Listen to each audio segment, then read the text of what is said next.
year was 1994, and in a small rural town in the Midwest, whispers of strange happenings began to spread like wildfire. It was a place that few people ever truly paid attention to, until now. The government had quietly set up a facility just outside town, a research lab that no one knew much about. Residents knew something was off, but as long as the checks kept coming from the mysterious contractors, no one asked questions. But then the strange events began. It all started when Maria Torres, a local librarian, noticed that her husband, Sergeant Jake Torres, had been acting different. Jake had served overseas in the military and was known for his calm demeanor and disciplined nature. But after returning from a 2-week assignment, he couldn't, or wouldn't, talk about something was wrong. He seemed distant, agitated, and often woke in the middle of the night, mumbling incoherently. His eyes, once clear, were now filled with a haunted look that she couldn't explain. Maria wasn't the only one who had noticed changes. Over the past few months, more and more townspeople had begun seeing unusual occurrences. Unmarked black vehicles pulling into the nearby woods at odd hours, distant lights flickering in the sky, and deep, rumbling sounds coming from the forest at night. The government's research facility was always kept under tight security, but the town was beginning to feel like it was being watched. People spoke in hushed tones about experiments, disappearances, and things that weren't quite human. One night, unable to sleep, Maria decided to investigate. She had always felt an eerie presence in the air, and her husband's sudden descent into madness only fueled her suspicions. With a flashlight in hand and her heart pounding in her chest, she quietly slipped out of the house and made her way to the facility, not knowing that she was about to uncover a secret so terrifying, it would change her life forever. As Maria approached the gates of the government facility, she could hear the low hum of machinery in the distance. The air felt thick, as if the very atmosphere was holding its breath. She cautiously crept towards the fence, hiding behind large metal barrels that were stacked haphazardly nearby. There, through a small crack in the fencing, she saw them, the soldiers, not in standard military uniforms, but wearing strange, almost futuristic suits. They were loading large metallic containers onto a convoy of unmarked trucks. Her heart skipped a beat when she saw one of the soldiers' faces.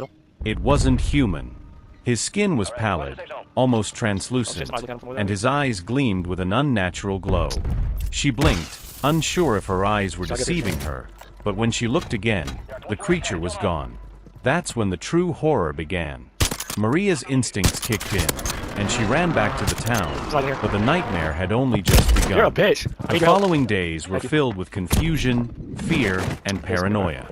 People started disappearing. First, it was a local teacher, then a mechanic, and eventually, even children. The town's residents could feel it. The government was not only involved in the disappearances, but had been experimenting on the population. It was as if the people who vanished were never truly gone, but replaced by something else, something cold, calculating, and malevolent. Maria began to dig deeper.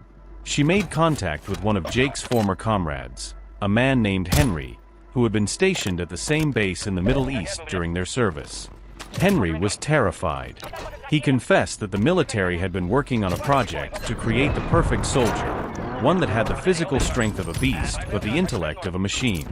The soldiers were injected with a serum, a substance that had been derived from alien technology discovered during classified missions. The project was called Apex, and it was clear that it had gone horribly wrong. As the days passed, Maria became more determined to uncover the truth. She managed to sneak into the facility's archives and stumbled upon something that made her blood run cold, a document detailing the final stages of the Apex project. The document revealed that the serum had not only enhanced the soldiers' physical capabilities, but also gave them an insatiable need for human energy. The military had essentially created a race of bloodthirsty beings, capable of taking over entire populations without anyone ever knowing. The worst part? The document mentioned that the Apex soldiers were now being dispatched to various small towns across the country, Maria's being one of the first on the list. It was at this moment that Maria understood the true scope of the government's project. They hadn't just experimented on soldiers, they had experimented on everyone. The quiet town was nothing more than a testing ground for a much larger agenda. The very people Maria I'm shooting him in had his fucking known her face. entire life, the ones who had disappeared, were now part of something far more sinister. The government wasn't just conducting experiments on human beings. They were conducting a war against humanity. Maria tried to warn the others, but by then, it was too late. The town was already in the grip of terror. The apex soldiers had begun replacing the people who had vanished, and they were growing stronger by the day. It wasn't long before the government intervened to cover up the chaos they had caused. The town was wiped off the map, labeled as a hazardous zone, and no one ever heard from Maria again. To this day, the government continues its experiments in secret, hidden beneath the veil of national security. And somewhere in a forgotten corner of the world, the apex soldiers walk among us, waiting for the day when they'll take over. For now, the truth remains buried deep within classified documents, its existence a chilling reminder of the darkness that can arise when those in power begin to play God.